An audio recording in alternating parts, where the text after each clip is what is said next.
Good evening, all of you. Yesterday, we are discussed mind calculation part 1 or class 1.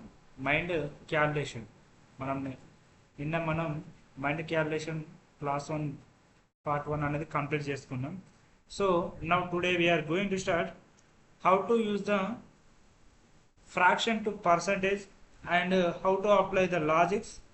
That's way we are using some notations like notations are tricks. Notation 1, notation 1, 2, 3, so on. Okay, for example, A is 10% more than B.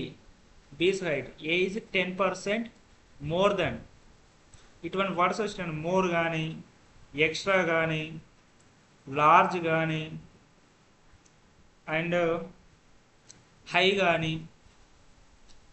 Profit ఉన్నా కూడా ఇటువంటి words ఎక్కడైనా కనిపించినాయి అంటే మనం ఇటువంటి questions వచ్చినప్పుడు మనం ఏ logic use చేస్తాం అనేది ఇక్కడ డిస్కస్ చేస్తాం ఈ వీడియోలో. And similarly A is 10% less అనుకోండి, 10% less than his height. Okay, 10% less than బీస్ హైట్. ఓకే, ఇక్కడ బి, ఇక్కడ కూడా బి. అప్పుడు లెస్ అన్నప్పుడు ఏమొస్తుంది, ఇక్కడ లెస్, ఇక్కడ షార్ట్, లార్జ్ అన్న దగ్గర షార్ట్ వస్తుంది, హై అన్న దగ్గర లో. సో ఇటువంటి వర్డ్స్ వచ్చినప్పుడు ఇంక్రీజ్ అన్న దగ్గర డిక్రీజ్ కావడం, ఇటువంటి వర్డ్స్ వచ్చినప్పుడు ఎట్లా యూజ్ చేయాలనేది ఈ వీడియోలో మనం డిస్కస్ చేస్తాం. అలాగే కొన్ని క్వశ్చన్స్లో ఫర్ ఎగ్జాంపుల్ 10% ఆఫ్ 1800, లేదు అంటే 20% ఆఫ్ 180, 20% ఆఫ్ 180, 10% ఆఫ్ 1800, ఇటువంటి క్వశ్చన్స్ వచ్చినప్పుడు మనం ఎట్లా సింపుల్గా మైండ్లోనే క్యాలిక్యులేట్ చేయాలనేది ఈ వీడియోలో పూర్తిగా ఎక్స్ప్లెయిన్ చేస్తాం. వన్ బై వన్ వినండి క్లారిటీగా. Okay, right. ఆల్రెడీ ఎస్టర్డే మనం డిస్కస్ చేస్తాం. ఫర్ ఎగ్జాంపుల్ 1/4 అనేది ఫ్రాక్షన్లో ఉందంటే దీన్ని పర్సంటేజ్కి ఎట్లా చేస్తారు? 1/4 అంటే మనం డైరెక్ట్ ఏం చెప్తారు, 25% అని. లేదంటే 3/4 అంటే ఏం చెప్తారు, 25. ఈ 1/4 అంటే 25%. ఇప్పుడు దీన్ని 3తో మల్టిప్లై అయ్యండి. 3 × 1/4 అంటే మనం ఏం చెప్తాం, 3 × 25% కదా. 3 × 25% అంటే ఎంత, 75%. ఇటువంటి లాజిక్స్ అన్ని ప్రీవియస్ క్లాస్లో మనం నేర్చుకున్నాం. సో ఇవన్నీ ఎట్లా యూజ్ చేస్తారు అనేది ఈ క్లాస్లో డిస్కస్ చేద్దాం. Okay, right. నా ఓకే, ఒకసారి చూడండి. ఇక్కడ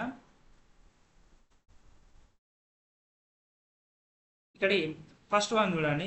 ఏ is what percentage of B అన్న, what percentage of B is A అన్న, what percentage is A of B. And fourth one, A is what percent over B. And ఆ fifth one చూడండి, what percent over B is A. And last one, what percent is A over B. ఇటువంటి words కానీ ఇటువంటి types of questions ఎక్కడ కనిపించినా కూడా of తర్వాత next ఉన్న వాల్యూ ఏదైతే ఉంటుందో అది మనం డినామినేటర్లో రాస్తాం. ఓకేనా, ఇటువంటి ఈ 6 టైప్స్ అనేది ఆల్ ఆర్ సేమ్ అన్నట్టు దీని మీనింగ్. ఇటువంటి క్వశ్చన్స్ ఎక్కడ కనిపించినా వీటి మీనింగ్ అయితే సేమ్ ఉంటుంది. ఓకేనా, సింపుల్ ట్రిక్. దాన్ని ఏం రాస్తారు, న్యూమరేటర్లో ఏ రాయండి, డినామినేటర్లో బి రాయండి. A/B × 100. సెకండ్ వన్ చూడండి, ఆఫ్ డినామినేటర్లో ఆఫ్ రాయండి, న్యూమరేటర్లో ఏ వాల్యూ రాయండి. A/half × 100. ఇక్కడ ఆఫ్ అంటే కన్ఫ్యూజ్ కాకండి, ఆఫ్ తర్వాత ఉండే వాల్యూ ఏదైతే ఉండదో అదే ఆఫ్ యొక్క వాల్యూ. ఆఫ్ అంటే ఏంటిది, బిఏ కదా, సేమ్. తర్వాత ఓవర్ అన్నా కూడా అదే వాల్యూ వస్తుంది. బై డినామినేటర్లో ఓవర్ రాయండి × 100. ఈ 6 టైప్స్ ఆల్ ఆర్ సేమ్. ఓకేనా, ఇది నోటేషన్ 1. ఓకేనా, నెక్స్ట్ చూడండి నోటేషన్ నెంబర్ 2. నోటేషన్ నెంబర్ 2లో for example A is by what percentage or how much percentage. A is what percentage or how much percentage. ఇక్కడ how much percentage అంటే more ఉండొచ్చు, less ఉండొచ్చు. Then B. ఇటువంటి వచ్చినప్పుడు నేను Dhan B అంటే ఏం చెప్పినా, ఇక్కడ దన్ తర్వాత వచ్చే వాల్యూ ఏముంది, బిఏ కదా, అది డినామినేటర్లో రాయండి. ఇక్కడ డిఫరెన్స్ బిట్వీన్ ఏ కామా బి, ఆ వాల్యూ మనకు ఎక్కువ ఉందా తక్కువ ఉందా అనేది తెలియాలి అంటే వాటి రెండింటి మధ్యన భేదం అనేది మనకు తెలియాలి. దాన్ని డిఫరెన్స్ బిట్వీన్ ఏ కమా బి అని న్యూమరేటర్లో రాయండి, ఏ కమా బి వాల్యూ అనేది ఇంటూ 100 చేయండి. ఓకే, నెక్స్ట్ ఇక్కడ కూడా సేమ్ డిఫరెన్స్ బై దాన్ని ఇంటూ 100%, డిఫరెన్స్ బై దాన్ని ఇంటూ 100%. ఇది నోటేషన్ నెంబర్ 2. రైట్, ఇప్పుడు ఒకసారి కొన్ని ప్రాబ్లం చూడండి, ఎగ్జాంపుల్ ప్రాబ్లం చూడండి. ఇక్కడ ఏమి ఇచ్చాను క్వశ్చన్ అబ్జర్వ్ చేయండి.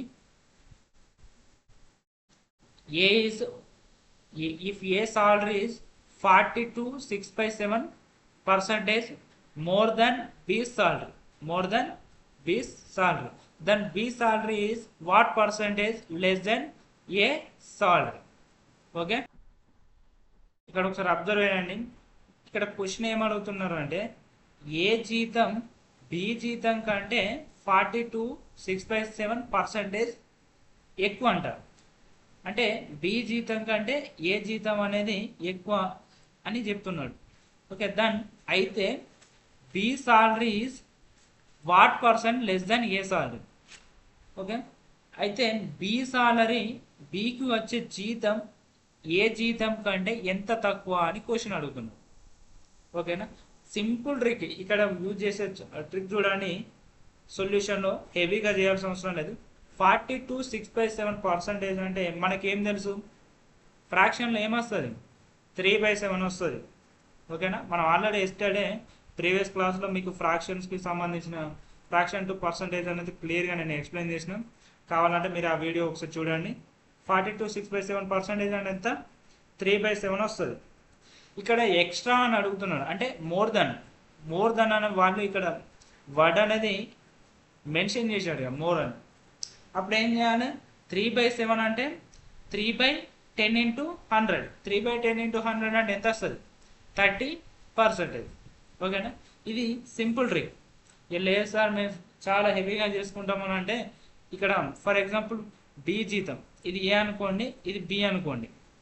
బి జీతం 100 అనుకుంటే ఏ జీతం 42.657% ఎక్కువ కదా, అంటే ఇది ఎంత వస్తుంది, 142.657% వస్తుంది. ఏ బి జీతం అనేది 100% అనుకుంటే ఏ జీతం 142.657%.